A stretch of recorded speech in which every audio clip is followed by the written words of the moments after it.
Hello बच्चों, मैं वीरेंद्र देवांगन आपका अपना क्लास केमिस्ट्री क्लास में आप सबका बहुत बहुत स्वागत करता हूं। और आज हम बात करने वाले हैं पॉली के अपवर्जन नियम के बारे में, जिसको हम कहते हैं पॉलीज एक्सक्लूजन प्रिंसिपल, जिसको कि किसने दिया था?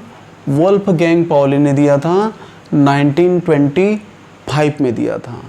तो इस प्रिंसिपल में वोल्फगैंग जो पॉली था उन्होंने क्या बताया? तो ये बहुत ही एक बेसिक प्रिंसिपल है जो जिस पर पूरा केमिस्ट्री डिपेंड करता है। हमें पता चलेगा कि इलेक्ट्रॉन्स एक ऑर्बिटल में कितने इलेक्ट्रॉन्स भर सकते हैं, और अगर भरेंगे तो वो किस कॉन्फ़िगरेशन में भरेंगे, किस विन्यास में भरेंगे। तो ये सारी चीज़ें इस प्रिंसिपल में हम लोग को समझ में आती है, जो कि बहुत ही बेसिक और इम्पोर्टेंट प्रिंसिपल है। तो इसको ध्यान से समझना है और इसका नोट्स भी बनाना है। तो यहाँ पे हम आते हैं सबसे पहले पॉइंट पे। इसमें ये जो प्रिंसिपल है पॉली का, इस प्रिंसिपल में क्या बताया गया? तो एक ऑर्बिटल में दो इलेक्ट्रॉन प्रेजेंस होते हैं। अब ये ऑर्बिटल क्या है? तो ऑर्बिटल मतलब जहाँ पे इलेक्ट्रॉन के पाए जाने की संभावना बहुत ज़्यादा होती है, उसको हम कहते हैं ऑर्बिटल। ऑर्बिटल जिसको हम इस तरह से बॉक्स के रूप में रिप्रेजेंट करते हैं, शो करते हैं। अब यहाँ पे सबसे पहले जैसे मैंने कहा कि ये जो प्रिंसिपल है क्या बताता है कि एक ऑर्बिटल में दो इलेक्ट्रॉन हो सकते हैं, दो से ज़्यादा इलेक्ट्रॉन नहीं हो सकते। अब यहाँ पे मैंने बॉक्स बनाया हुआ है ऑर्बिटल, इसमें मैक्सिमम दो इलेक्ट्रॉन हैं, यहाँ भी मैक्सिमम दो इलेक्ट्रॉन है, यहाँ भी मैक्सिमम दो इलेक्ट्रॉन है। तो इस बात को कौन बताता है? तो ये प्रिंसिपल बताता है, जो ये कहता है कि किसी भी ऑर्बिटल में मैक्सिमम कितने इलेक्ट्रॉन्स प्रेजेंस रहेंगे? दो इलेक्ट्रॉन्स प्रेजेंस रहेंगे। अब सेकेंड, दोनों का स्पिन क्या रहेगा? अलग अलग रहेगा। स्पिन का मतलब चक्रण। एक इलेक्ट्रॉन क्लॉकवाइज डायरेक्शन पे रहेगा, तो दूसरा इलेक्ट्रॉन क्या रहेगा? Anti clockwise. एक क्लॉकवाइज और दूसरा anti clockwise. Clockwise means plus half और anti clockwise means minus half. यानी एक घड़ी की दिशा में घूमता है तो दूसरा घड़ी की विपरीत दिशा में घूमता है। अब यहाँ पे तीसरा पॉइंट ये है कि दोनों इलेक्ट्रॉनों की चारों क्वांटम जो संख्या है वो समान नहीं होता है। ये कौन बोलता है? ये पॉली का नियम बोलता है। तो तीन बेसिक जो बातें हैं, पहला ये कि एक ऑर्बिटल में दो इलेक्ट्रॉन होते हैं, किसने कहा? पॉली ने कहा। सेकेंड क्या बोला? कि दोनों का स्पिन अलग अलग होता है, यानी कि किसी ऑर्बिटल में दो इलेक्ट्रॉन है तब दोनों का जो चक्रण है वो अपोजिट डायरेक्शन पे होगा, किसने कहा? पॉली ने कहा। थर्ड, दोनों इलेक्ट्रॉनों की चारों क्वांटम संख्याएं समान नहीं होती, किसने कहा? तो ये पॉली ने कहा। अब इसके लिए हम एक एग्जाम्पल देखते हैं। एग्जाम्पल जब देखेंगे तो पूरा क्लियर हो जाएगा। अब यहाँ पे हमने लिया हुआ एग्जाम्पल किसका? हीलियम का। अब हीलियम हमें पता है कि हीलियम का एटॉमिक नंबर कितना होता है? 2। Atomic number means number of protons या फिर नंबर ऑफ इलेक्ट्रॉन्स। तो यहाँ पे हीलियम का एटॉमिक नंबर 2 होता है। इसका मतलब ये हुआ कि इसका जो इलेक्ट्रॉनिक विन्यास होगा, इलेक्ट्रॉनिक कॉन्फ़िगरेशन होगा, वो क्या होगा? 1s2। 1 सेल को बताएगा और एस सब सेल को बताएगा। और सब सेल के भीतर क्या पाए जाते हैं? ऑर्बिटल पाए जाते हैं, जहाँ पे इलेक्ट्रॉन के पाए जाने की संभावना बहुत अधिक होती है। अब यहाँ पे जैसे हीलियम के इलेक्ट्रॉनिक कॉन्फ़िगरेशन क्या हुआ? तो 1s2 हो गया। एस का ये डिब्बा जो दिख रहा है, जो बॉक्स दिख रहा है, इसको हम कहते हैं ऑर्बिटल। एस जो होता है उसमें सिर्फ एक बॉक्स बना होता है, मतलब एक ऑर्बिटल रहते हैं। अगर हम पी के बारे में बात करें तो पी में कितने होते हैं? पी में 1 2 3 3 बॉक्स बने होते हैं। मतलब पी में कितने ऑर्बिटल हो गए? 3। पी एक सबसेल है, इसमें 3 ऑर्बिटल्स पाए जाएंगे, जबकि इसमें 1 ऑर्बिटल पाए जाते हैं। तो ये एक ऑर्बिटल है। अब इस ऑर्बिटल में दो इलेक्ट्रॉन भरेंगे तो किस तरह से फिलअप होगा? एक क्लॉकवाइज और सेकेंड एंटी क्लॉकवाइज। क्लॉकवाइज के लिए क्या होगा? प्लस हाफ, और एंटी क्लॉकवाइज के लिए क्या हो जाएगा? यहाँ पे माइनस हाफ। अब यहाँ पे दोनों का डायरेक्शन अपोजिट क्यों रहता है? दोनों एक साथ रोटेट क्यों नहीं करते हैं? एक राइट साइड में तो नेक्स्ट जो है वो क्या करेगा, लेफ्ट साइड में रोटेट करता है। तो दोनों का जो डायरेक्शन है अपोजिट डायरेक्शन क्यों होता है? अपोजिट साइड में वो डायरेक्शन जो होते हैं अपोजिट डायरेक्शन में ये रोटेट क्यों करते हैं? तो इसका एक रीज़न है। रीज़न ये है कि दोनों के पास चार्जेस कौन से हैं? तो नेगेटिव चार्जेस हैं। अब चूँकि नेगेटिव चार्जेस हैं तो सेम चार्जेस के बीच में क्या होता है? तो रिपल्सन होता है। रिपल्सन का मतलब प्रतिकर्षण। और जब रिपल्सन यानी प्रतिकर्षण ज़्यादा होगा, रिपल्सन जब अधिक होगा तब उस कंडीशन में क्या होगा? इसकी एनर्जी बहुत अधिक हो जाएगी। एनर्जी अधिक होगी तो स्टेबिलिटी इसकी बढ़ जाएगी।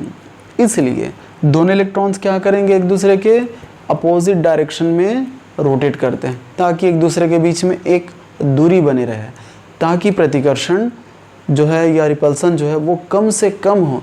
जब रिपल्सन कम से कम होगा तब एनर्जी भी कम होगी, और जब एनर्जी कम होगी तो स्टेबिलिटी क्या हो जाएगी? अधिक हो जाएगी। तो बिल्कुल इसी तरह से इसी लॉ पे ये आधारित है कि दोनों इलेक्ट्रॉन जो होते हैं एक दूसरे के अपोजिट चक्रण करते हैं, रोटेशन करते हैं, ताकि दोनों के बीच में दूरी बनी रहे, क्योंकि दोनों में सेम चार्जेस है, नेगेटिव और नेगेटिव। तो दोनों के बीच में डिस्टेंस मेंटेन रहेगा तो दोनों के बीच में रिपल्सन भी कम होगा। रिपल्सन कम होगा तो एनर्जी कम होगी, एनर्जी कम होगी तो इस ऑर्बिटल की जो स्टेबिलिटी है, जो स्थायित्व है, वो अधिक होगा। जब ऑर्बिटल स्थायी होगा निश्चित रूप से परमाणु अणु भी क्या हो जाते हैं? स्थायी हो जाते हैं। इसीलिए इलेक्ट्रॉन हमेशा अपोजिट डायरेक्शन में ही एक साथ रहते हैं। अब जो नेक्स्ट एग्जांपल है बेरिलियम का। बेरिलियम का एटॉमिक नंबर क्या है? तो यहाँ पे 4 है। अब इसका अगर इलेक्ट्रॉनिक कॉन्फ़िगरेशन हम देखें तो 1s2 2s2। अब यहाँ पे s के पास एक ऑर्बिटल है, s के पास एक ऑर्बिटल है। यहाँ पे दो इलेक्ट्रॉन क्या करेंगे? इस तरह से भर जाएंगे, एक क्लॉकवाइज और सेकेंड एंटी क्लॉकवाइज। एक घड़ी की दिशा में, दूसरा घड़ी की विपरीत दिशा में। अब यहाँ पे 2s2 है, तब यहाँ पे क्या होगा? ये s में एक ऑर्बिटल पाए जाते हैं, एक बॉक्स रहते हैं। अब इसमें दोनों इलेक्ट्रॉन इस तरह से भरते हैं, एक क्लॉकवाइज सेकेंड एंटी क्लॉकवाइज। तो इस तरह से पॉली ने कहा कि कभी भी एक ऑर्बिटल में दो से अधिक इलेक्ट्रॉन नहीं रह सकते। दो इलेक्ट्रॉन हैं तो दोनों का स्पिन चक्रण जो होता है वो अलग अलग डायरेक्शन में होगा, बिल्कुल इस तरह से। और दोनों इलेक्ट्रॉनों की चारों क्वांटम संख्या समान नहीं हो सकती। तो इसके लिए यहाँ पे हम देखते हैं NLMS।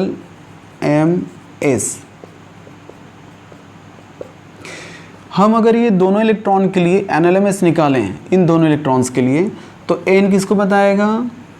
सेल को बताएगा, उसके कोस को बताएगा, प्रिंसिपल क्वांटम नंबर को बताएगा। तो यहाँ पे वैल्यू क्या है? 1 है। इस इलेक्ट्रॉन के लिए वैल्यू 1 और इसके लिए भी वैल्यू 1। N का वैल्यू दोनों इलेक्ट्रॉन्स के लिए क्या हो गया? 1 and 1। अब यहाँ पे क्या होगा? L का वैल्यू तो हमेशा याद रखना है, L का जो वैल्यू होता है वो S, P, D और F।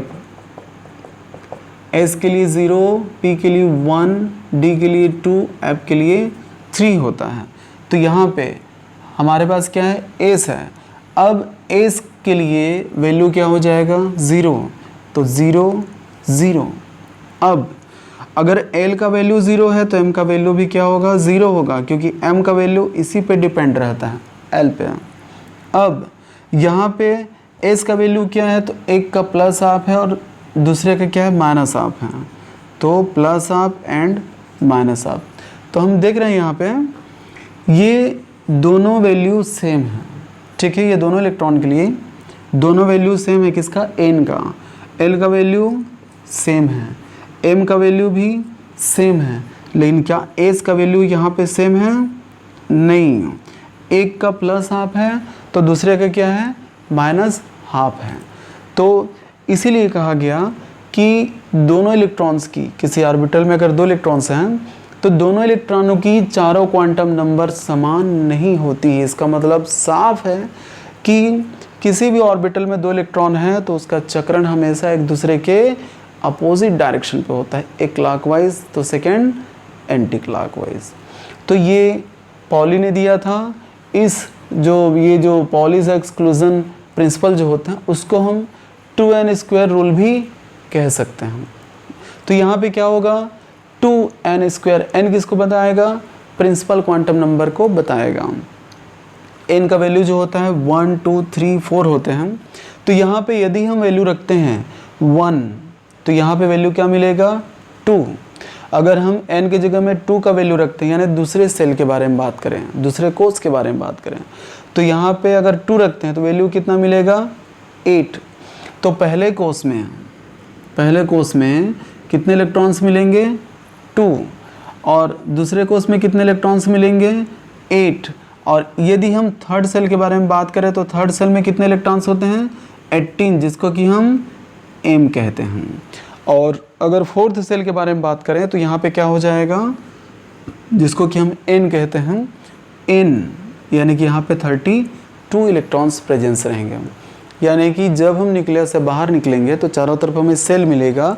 फर्स्ट सेल में 2 इलेक्ट्रॉन्स रहते हैं, सेकंड सेल में 8 इलेक्ट्रॉन रहेगा, थर्ड सेल में 18 और फोर्थ सेल में 32 रहेंगे।